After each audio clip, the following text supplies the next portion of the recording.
What's up, guys? So today we have a question from Colton Haney, who says, do darknet vendors get more time than regular drug dealers? So this is actually a really interesting question. Depends.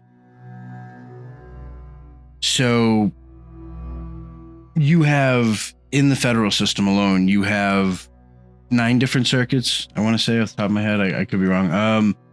9 different circuits. Each circuit rules differently on different things. And just like each judge rules differently on different things, but each circuit kind of has a way of going about things. Now, on a case-by-case basis, the only way you can really evaluate that is to know the judge, know the circuit, and then verse that with the judge in state court. Most of the time, federal cases, like if you catch a federal case, you're probably going to do more time than someone who catches a state case. And there would be people, no, that's not true. It's the opposite. Again, it depends on the judge. It depends on the circuit. It depends on the circumstances. It depends on the political environment. It depends on so many different things that it's ridiculous.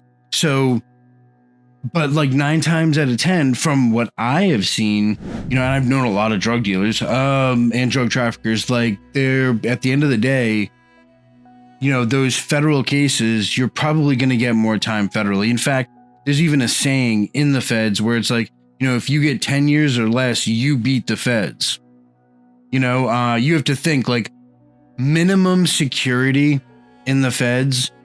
You have to have 10 years or less to get into a camp. You also can't be a sex offender. You can't, be an arsonist. Like there's a couple of things, but like 10 years or less, like that's where they're like, okay, like this isn't much time left. All right. So that's kind of like the level that you're dealing with here. I want to say the last time that I looked at the Bureau of Prisons website, which are like the BOP, which is the federal prison system, they said like the average sentence for like a federal prisoner is anywhere between like 12 and 15 years or something like that. Again, that number changes all the time. So even that, you really can't quote me on it. But at the end of the day, from what I've seen, I would say, federal inmates get more. And here's why. So when I sell drugs, right, when you sell them federally, you have what they call enhancements. Okay. So you have aggravating factors and aggravating circumstances, and you have mitigating circumstances. Okay. And there's not very many of these, there's not very many mitigating circumstances. There aren't a whole lot of them. There are a lot of aggravating circumstances. So, with the aggravating circumstances, these give you sentence increases, right? And, the mitigating circumstances give you sentence decreases. So like, some of the, aggravating circumstances would be like,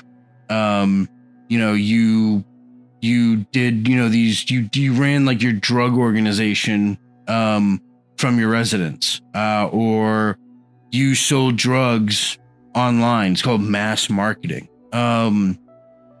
You were the head conspirator. So you were like the leader or the organizer. That is a massive upward departure that the BOP loves to see.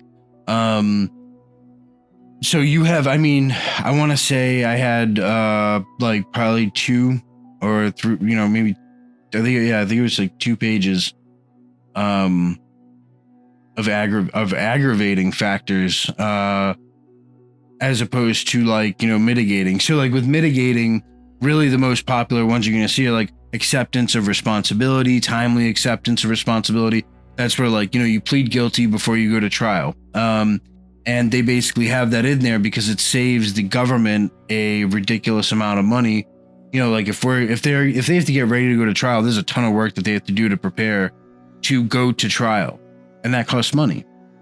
And the feds don't want to spend money. They don't want to spend time. They're like, a lot of other government employees would like, they don't want to have to do work. So like, if you save them work, if you save them time, if you save them money by admitting your guilt, that's a sentence reduction. So federal prisoners tend to get more time than state prisoners. And then you have to factor in like a federal prisoner, he's not getting parole. There is no parole in the federal system. You know what I mean? So like you're doing 85% of your time, unless you can get yourself out, you know, like with compassionate release motion or an appeal or something like that. But like, you know, people always think like, oh, I'll just, when I get sentenced, I'll appeal it. Like, you know, an appeal can take 5 years, you know, like it's not, you know, you don't just appeal it and you're good to go. You know, that's not how that works at all. It's an extremely long process. But I'm gonna do a second part to this where I break down a little bit more detail, some other things that I wanted to cover in here. Let me know what you guys think in the comments. I always enjoy hearing what you guys have to say, and I do my best to respond to everyone. So I'll see you in the next video.